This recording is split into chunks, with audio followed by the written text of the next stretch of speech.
Hey, I'm Dan with New Mind Group, and today I want to talk a little bit about Gmail labels. Labels are a great way to categorize your emails so that they're easier and faster to find in the future. One of the benefits of labels as in Gmail as compared to other programs is that you can apply more than one label to any email. So let's say that you like to categorize your emails by company name.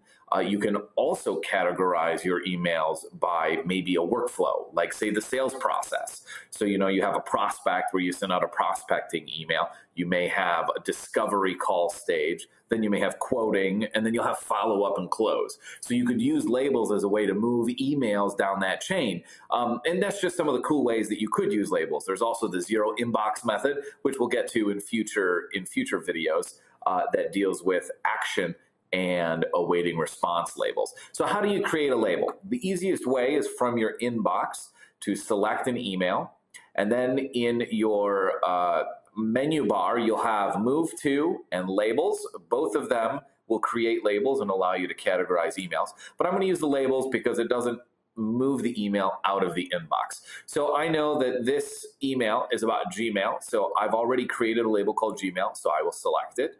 And after I click apply, it adds it to that email. But I have two other emails that have to do with Gmail, or with email for that matter. So let's see what it's like to create a new label. So again, under labels, I'll type in a new label, email. It doesn't exist. And all I have to do is click create new, and then click create again. And that creates that new label onto that email. So the third way that I want to show you guys is from within an email, because sometimes you don't know how to categorize an email until you've already read it. So here I've opened up this email, I'm reading it, I can tell it has to do with Gmail. So I'll come back to this labels menu while in the email, and I'll select Gmail. And for this one, just to show you that two labels can be added to the same email, I'll select email as well. I'll click apply. And as you can see at the top, it shows me what labels are associated with this email. So if I come back to my inbox, I can now see that I have nice little labels. Down the left side, I can see that my labels are created. There's discovery call, email, Gmail, new company. So if I wanted to tag all of these because they had to do with new company one, I could select them, new company, apply, and it applies it to all three.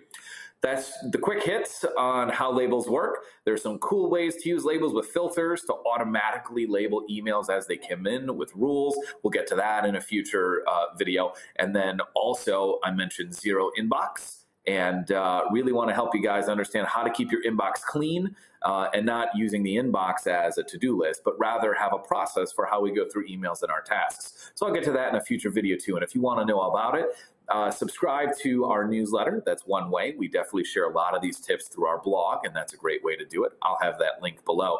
But also subscribing to our YouTube channel. That way you get notified about all of our new videos, tips and tricks, how-tos. So I'm Dan with New Mind Group. Thank you guys for joining me for this video all about Gmail labels.